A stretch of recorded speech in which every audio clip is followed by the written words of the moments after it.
Hello everyone! Pag-aaralan natin ngayon si Kotobi Author. Sino nga ba si Kotobi Author?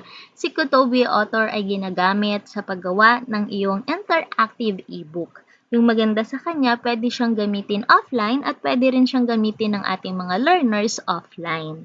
So, Kotobi from the scratch. So, paano siya ida-download? Pupunta ka lamang po sa kotobi.com and then may makikita kang download for Windows. Kung Windows po ang ginagamit mo, so download for Windows. Ngayon, kung ang ginagamit mo po ay Mac, so dito po yung i-click mo, download for Mac. Dahil Windows po yung gamit ko, yung i-click ko po dyan ay download for Windows. So, after clicking po the download for Windows, merong lalabas dyan kung paano i-set up ang Kotobi Author. Then, so, all you have to do is follow the instructions po. Then, after po, ito yung lalabas sa kanya. Ito yung ating interface ng Kotobi. So, kung mapapansin nyo po, paglabas ng Kotobi, meron siyang dalawang layout. Reflowable layout and then the fixed layout. Kapag sinabi po nating reflowable layout, siya yung pwede nating i-adjust yung size, palakihin yung text once na nandun na siya sa ating Kotobi reader. Si Kotobi Author po kasi ay merong partner na Kotobi reader. Yun yung ibibigay natin sa mga estudyante, yung Kotobi reader. So, once na nandun na siya, kapag ang ginamit mo ay reflowable layout, si estudyante ay pwede niyang palakihin or palakihin yung mga text o kaya i-orientation niya o rotate niya yung device niya. So, susunod yung ating ginawang ebook. Pero kapag fixed layout, parang kung ano lang yung dinesign ng author, yun din yung lalabas sa device ng bata. So, I recommend na gagamitin po natin lagi ay reflowable layout. Okay, so just click po, reflowable layout. Now, as you can see, para lang po siyang gaya ng ating Microsoft Word. Meron siya ditong nakalagay na file, new, save, open, save as. Tapos, dito naman yung white background niya, yung ating document. So, nandito rin si bold, italic, underline. So, halos magkaparehas lang sila ng way of how to do it. So, first po, kailangan muna natin maglagay ng book title. So, ano ba yung book title natin? Halimbawa, yung title ng book mo ay Module 1, CSS, let's say 11. Module 1, CSS 11. And then, punta po tayo sa File Manager. Book Manager first. Nandito po siya, Module 1, CSS 11. Pwede pong doon nyo ilagay or pwede nyo dito na lang i-type. So, Module 1, CSS 11. And then, maglalagay po tayo ng author. Halimbawa, sino po yung author? Siyempre po, yung teacher. So, ilalagay nyo po yung pangalan nyo dito. So, ikaw po yung author. And then, yung publisher po, halimbawa po yung school mo. So, ilalagay mo po dyan yung school mo. And then, sino yung rights? Pwede pong hindi na si Kotobi kasi ikaw na yung gumawa. So, let's say, yung DepEd. Yung DepEd po. And then, ang iyong region. Or ang iyong division. Then, sunod po, dito sa ISBN, hindi na po tayo maglalagay kasi hindi naman po natin siya ibibenta. So, leave it blank na lang si ISBN. Sa description naman po, ang ilalagay po natin dyan ay tungkol saan yung libro na yan, hanggang kailan nila pwedeng tapusin, pwedeng 1 week, 2 weeks, 1 month, 2 months, depende po. Okay? So, click OK. Then, after po nyan, maglalagay na po tayo ng cover ng libro. Meron na tayong title, so maglalagay na tayo ng cover ng libro. The question po now is paano natin gagawin yung cover ng libro? Hindi po natin siya gagawin dito sa Kutobi. Gagawin po natin yung pag-layout ay sa Photoshop. Pero kung hindi po kayo marunong gumamit ng Photoshop, pwede nating gamitin sa pag-layout si Microsoft PowerPoint. So, paano po ba gamitin si PowerPoint sa paggawa ng ating book cover? So, punta po muna tayo kay Microsoft PowerPoint. Halimbawa po, click File, and then, let's say, New, and then Create. So, parang ganyan lang po. And then, tandaan po natin yung librong ginagamit natin ay hindi po siya naka-landscape. Naka-portrait po siya. So, kailangan po nating ayusin na naka-portrait po ang ating book cover. So, punta po tayo sa Design, click Page Setup, and then hanapin po natin si Portrait sa Orientation. Dapat po ang orientation niya ay Portrait. So, click Portrait, then okay. Okay. Pag ganyan na po yung itsura niya, maglalagay na po tayo ng design. So, halimbawa, yung gusto ko pong design ay eto na lang. Or white, pwede naman po white lang, o ganyan, may kulay yung gusto nyo. So, ako po, eto yung mas gusto ko. Kunyari lang po, eto yung gusto ko. Okay. So, delete natin yung mga text box na yan. First, maglalagay po ako ng anong year level po ang libro na to. So, sabihin natin 11. 11 yung nilagay ko po doon. So, 11 po ang ilalagay natin dito. So, kung papalitan po natin ng font style, maghahanap po tayo dito sa font style. Kayo po yung mag-decide kung ano po ang gusto nyong design. Arial black. And then, gusto ko po siyang palitan yung box na to ng kulay. So, let's say, red. Red. Mukhang hindi na siya babagay. Okay. Palitan natin siya ng something blue. Okay. Sige. Okay. Sige. Okay, blue. Halimbawa, okay na si blue. So, maglalagay po ako dito ng pwedeng logo ng school ko o logo ng DepEd. Let's say, gusto ko pong ilagay si logo ng school. Hahanapin ko po siya. Logo po ng school or logo ng DepEd. Okay. Logo na lang ni DepEd. So, liliitan po natin siya. Kung may makikita po kayong mga dot, mga circle, ibig sabihin po, pwede nyo po siyang i-adjust ng size. Okay? So, lagay po natin siya doon. Liliitan pa natin ng konti.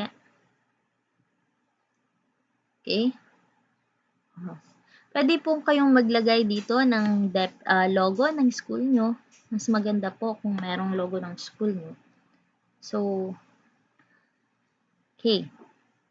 Then, after po nyan, kung feeling nyo okay na yan, so maglalagay po tayo dito ng text box para po doon sa ating Module 1 in CSS. Okay, Module 1 in CSS. CSS. Yan. Ilakihan po natin ang konti. Depende po kung anong gusto nyong font style. So, dito lang din ako. Sige, okay na yan. Lagay natin konti sa center.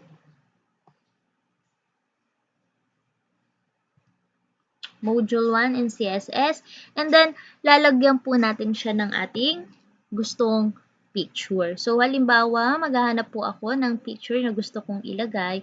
Bahala po kayong mag-design ng sarili nyong book cover. Sabi nga po nila, iba na lang. Sabi nga po nila, Mas magandang book cover daw ay mas nakakaengganyo para sa mga bata na magbasa o buksan yung libro na yon. So, maghanap po tayo ng ah, panglagay dito. So, yun, computer na lang. Computer, then, sige, dito siya. Let's say, ito po yung gusto ko. Kung may mga image po kayo or picture nung mga estudyante nyo, pwede naman po siya dito. Pero ang alam ko po, dapat humihingi ng consent from the parents kapag ginagawa natin siyang ilalagay natin siya sa ating mga libro. Okay. Lagay po natin siya konti sa center. So, okay na siya. Next po, wag natin kakalimutan yung ating pangalan. Siyempre po, sino po yung author ng libro na yan? Dapat po, proud tayo sa ating ginawa. So, lagay po natin dyan, author. Ano po bang pangalan ni teacher? Halimbawa, yung pangalan ni teacher ay Cassandra. Cassandra Fortes. Let's say, ganun yung pangalan niya. So, tahan natin ng konti. Taas natin ng konti. So, be proud po na ikayo yung author.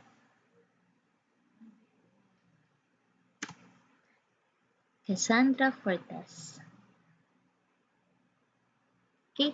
So, let's say okay na po siya. Tingin nyo po maganda na yung nagawa nyong layout. Susunod po natin gagawin ay kailangan po natin siyang isave sa format na image. So, paano po? Click File, Save As, and then dito po sa Save As Type, hahanapin po natin si JPEG. Okay, eto po siya. Click ko po siya. Click and then i-save lang po natin siya doon sa ating desktop. So, okay na yan sa desktop. Then, save. Every slide ba? No, current slide lang. So, current slide. So, punta na tayo ngayon sa ating Kotobi. Meron na tayong nagawang cover gamit ang ating PowerPoint. So, punta na tayo sa ating Kotobi. Ito pong parang pen na sign sa may gilid niya. Click po natin yan. Edit cover image. Then, hanapin natin yung ating ginawang Kotobi cover. Yan. Nandun na po ang ating ginawang cover. Now, kung gusto nyo pong palitan siya o may naisip kayong mas magandang layout, pwede naman po siyang i-click nyo po ulit and then mag-upload po kayo ng another cover. Halimbawa, ay hindi, mas gusto ko kulay pink siya. So, pwede nyo pong palitan yon. Okay. Now, dito na po tayo sa paglagay ng chapter. Paano po yung paglagay ng chapter? Unang-una po, may makikita kayo ditong malaking cross. Nakalagay new chapter. So, pag clinic nyo po yan, automatic po siya magkakaroon ng field para sa inyong new chapter. Sa unang bukas nyo po, meron na siya agad nakalagay. So, untitled chapter siya. So, lalagyan po natin siya ng name ng iyong chapter. Halimbawa, lesson 1. Ano po yung lesson 1 nyo? Let's say po, meron na po tayong mga PowerPoint ng mga nakaraang taon. So, ililipat lang po natin siya sa Kotobi natin. Let's say po, meron ako ditong PowerPoint. Okay, eto po. So, halimbawa po, yung topic na gagawin ko po ay network topologies. So, ikokopyahin ko lang po yan, Ctrl-C, pas babalik po ako doon sa Kotobi. Lesson 1, ipipaste ko po dito si network topologies. Okay po. So, after po nyan, copy ko po siya. Ilagay ko naman siya dito sa aking document. Network topologies, highlight po, and then center. Then, lakihan natin. Mga font size niya ay 20. O kaya, gusto mo 22. So, depende po yun sa inyo. I-bold po natin siya. So, ilalagay po natin siya sa center, no? Pwede po dito naman sa paragraph format, pwede po siyang naka-normal, naka-heading 1 na mas malaki, or naka-heading 3, or dun sa pinakamaliit na heading 6. So, pwede pong ganyan. Pero kung ayaw nyo po ng mga heading na yan, pwede po tayo dito lagi sa normal, and then palitan natin ng size. Halimbawa, 20. Let's say 20. And then, ibobold lang po. So, next, maglalagay po tayo ng introduction about network topology. So, ano ba si network topology? Sabi ko nga, may dati na tayong lesson. So, lagay lang po natin dito siya. Kakopy lang po natin. Okay? Yan. So, dito po pwede nating i-indent. So, 1, 2, 3, 4, 5, 6, 7 using po your space bar. So, 7 lang siya, kunwari. So, lalagyan po natin siya, papalitan natin yung size niya into, kung 20 yun, gawin na lang natin siya ditong 18. So, and then, ganyan. Maka-justify po siya. Pag justify po, eto sa may bandang kanan, justify. Para po pantay-pantay siya dito sa may gilid. Then enter. Ngayon, medyo dami-damihan nyo po kung meron pa kayong naiisip na ilalagay or mag-search pa kayo sa internet or halimbawa maglalagay pa kayo ng image. So, paano po to? Di ba meron po siyang image dito sa ating PowerPoint? Hindi po siya mahirap gawin. All we have to do po is to copy the image po. So, right-click. Right-click po and then copy. Then, punta po tayo sa Kutobi. Control V, and then, yan. Automatic po magkakaroon ka dyan ng image. Mag-i-insert siya ng image niya. So, click create. Yan. So, nandiyan na po ang iyong image na nanggaling sa iyong PowerPoint. So, sabi mo, sobrang laki naman.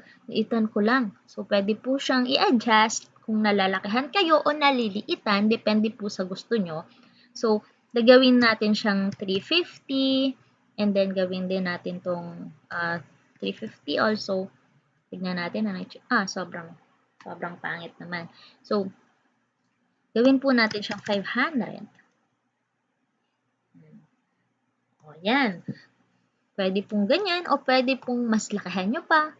Depende po sa inyo. Okay, another one. What if may another lesson na naman? Lesson 2. So, click nyo lang po ulit dito sa may new chapter. So, click new chapter. Choose reflowable. Hindi nyo po pipiliin si fixed layout, no? Choose reflowable. So, pwede nyo pong don't ask again, pero pwede namang hindi. Baka kasi biglang kailanganin mo rin naman mag-fix. Depende po yan sa'yo. So, ako, reflowable layout lang. So, click reflowable layout. And then, lesson 2. So, kung ano naman yung lesson 2 po. Pero, ngayon po, hindi po muna tayong magli-lesson 2. Siyempre po, si lesson 1 muna tayo. Ngayon, nagkamali ka po, nalagyan natin siya. Paano po siya i-delete? Simple lang po. Kung nandito siya, i-active mo lang po yung i-delete mo, and then, click delete chapter. Dito po, sa may bandang ibaba, makikita nyo po si delete button. So, click mo po, delete. Then, yes. See? Delete na po siya. So, halimbawa po, meron pang mga sub-chapter, si lesson 1. So, click po natin, hindi po itong malaking cross na to, kundi dito na po sa maliit sa kanya. So, click po natin yan, then choose reflowable layout. Yan.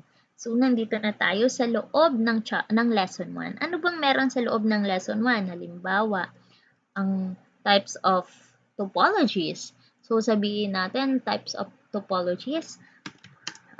Sino ba let's say, unahin natin si ring topology. Okay, ring topology. Kung mapapansin nyo po, ganito na po yung kanyang shape. No? Ring topology. So, ilagay po natin dito. Copy nyo po yan. Then, lagay natin dito ring topology. Highlight, bold. Palitan natin ng size. Ang nilagay po natin dun kanina ay 18. I'm not mistaken. Check natin. See, 18. So, 18 po siya. Lagay din po natin 18. Pwede mo pong ibaba ng konti. So, 18. Then, anong meron kay ring topology? So, yung topic po natin, all about ring topology. So, lalagay po natin si ring topology. Then, 1, 2, 3, 4, 5, 6, 7. Okay? Next. Ngayon, si ring topology po ay pwedeng maglagay tayo dyan ng mga advantages and disadvantages ni ring topology. So, maglalagay pa po tayo dyan, magsa-search tayo sa internet.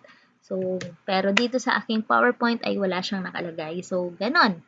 Kung may idadagdag lang kayong other details, punta po kayo sa internet. So, now, meron po siyang mga images. Gaya nga po ng sabi ko, i-click lang yung image, right-click, then copy. Then, punta tayo sa Kutobi, Control V. Yan. Okay. What if po yung ating ilalagay na image ay wala sa ating PowerPoint, nandoon sa ating internet.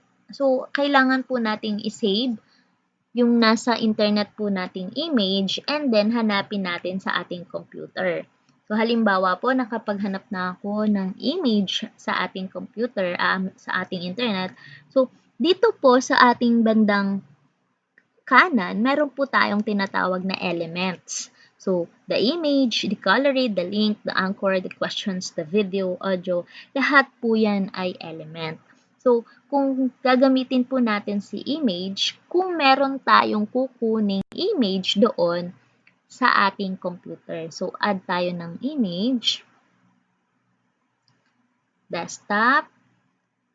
Halimbawa, may idadagdag pa ako na wala sa PowerPoint ko. So, picture 1. Open. Then, create. Yan. Now, nasa center po siya. Gusto mo, nandito siya parte sa may left side. So, click nyo lang po itong pen. Click edit. And then, etong text wrap, click nyo po yan. Then, push left. Yan. Then, pwede nyo pong liitan siya ng konti. Let's say 200. And then, 150. Let's say lang ganun. And then, yan. See? Sobrang liit niya na. Nandun na siya sa may left. Kung gusto mo po, nandun siya sa may right. So, text wrap, push right. Then, edit. Yan. Again, kung gusto nyo i-edit yung image, dito sa may pen, click nyo lang yung pen na yan. Then, wrap text, push right, push left, or none. Pag none po, automatic na sa gitna siya. Okay? So, next, meron na naman tayong another lesson. So, letter B, ano ba yung susunod na topology? Star topology. So, copy lang po. And then, click, copy. Copy natin siya.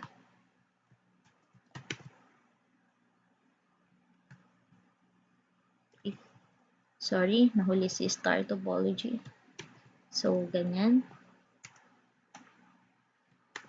Star topology. Bold natin, lagyan natin ng size 18. Ito din, highlight, then size 18. Indent po natin siya, 1, 2, 3, 4, 5, 6, 7 using our backspace. Then, justify. Yan. Kukuha ulit tayo ng image dito kay star topology. Ilagay po natin siya ulit dito in the center. So, yan. Okay? Now, anong itsura ng ating ginagawa kapag yung bata na ang nagbabasa? So, punta po tayo ngayon sa Customize. Sa Customize tab po, makikita natin ano bang itsura ng ating e-book kapag nasa laptop, kapag nasa mobile phone. So, ganyan po. Customize, and then dito po sa may platform, ano bang gagamitin ng bata? Let's say, ang gagamitin po niya ay Samsung Galaxy S5. So, click po natin Samsung Galaxy S5. So, yan. Yan po yung magiging itsura ng ating ginawang e-book. Kusa po siyang nag-a-adjust ng size. Pinagsasakto niya sa kung anong ginagamit na device ng ating reader. Kasi nga po, ang ginamit natin ay reflowable. So, click po natin ito na parang mga burger sign. Click po yan. Napansin niyo po ba meron na siyang table of contents? Kasi po dun sa ating ginawa kanina, clinic po natin yung automatic table of contents. Okay. So, dito po yun sa book manager. Table of contents po. Auto-generate table of contents, sorry. Then, okay. So, yan. Tignan nga natin ulit. Yan, sorry. Hindi siya nag-automatic kanina. Okay. So, table of contents. Click mo yan. Nandun na si ring topology, star topology. Pag-click ko ng ring topology, yan. So, magbabasa na lang si bata. Ngayon, gusto niya i-rotate yung kayang device. So, pwede po natin tignan. Anong itsura ng ating book pag naka-rotate? Yan. So, sobrang ganda niya, no? Okay. So, next. Balik po tayo doon sa ating ginagawa. Again po, doon sa book manager, click nyo po ulit, and then table of contents, click auto-generate table of contents. Sorry po, nakalimutan natin kanina. Okay. Another, halimbawa po gagamit ako ng gallery. Ano nga bang pinagkaiba ng gallery sa image? So, let's try this here. Okay, gallery. So, i-click ko na po si gallery. Then, may lalabas po sa kanya na eto po, insert or edit the gallery. So, we will insert po an image dito. So, gagamitin po natin siya kung medyo marami-rami po tayong images na gusto natin nakakompile lang sa isang lugar. So, let's say, i-click na po natin dito para magdagdag ng ating image. Click po dito kahit saan po dyan. Wag lang dito sa add from media kasi once na-click po natin yan, meron pong current folder dapat tayo. So, click po. Kahit etong click na lang. Click.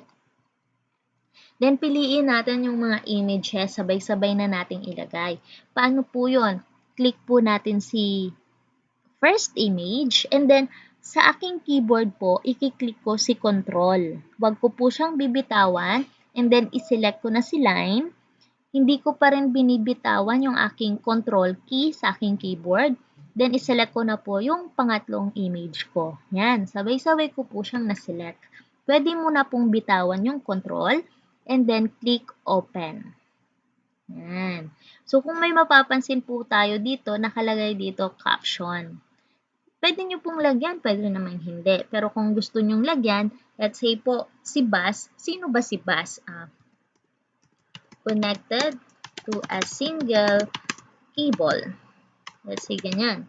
Tapos, eto, si line, kung ano naman po yung pwede nyong ilagay na caption. Then, ganyan. Let's say, wala po akong nilagay kay star. So, create. Okay. So, puntahan po natin ano na pong itsura ng ating ginawang gallery. So, let's check. Gallery. Yan. Yung ating pong nilagay na caption ay nandito po sa makikita ng ating estudyante. Connected to a single cable. Okay. Then, yan. Pag wala po kayong nilagay, so wala din po siyang nakalabas dyan. Now, kung mapapansin po natin, hindi po naka-fit ang ating image. Diba po? Hindi po siya fit sa ating device. Kahit i-rotate ko siya, ayan, hindi pa rin po, lumalagpas po siya. Oh. So, ibig sabihin po, may problema tayo sa ating setting. So, babalik po tayo sa edit, and then, eto pong pen sign. Click nyo po yan. Then, sa settings po ng ating gallery, kailangan po si scale from cover, papalitan po natin ng contain.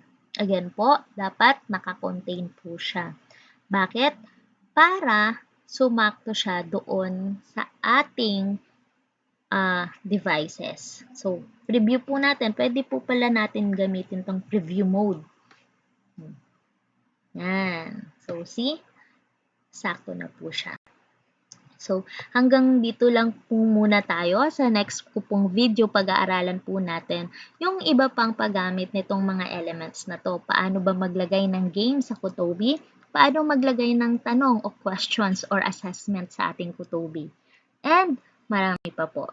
Thank you very much. Thank you for watching.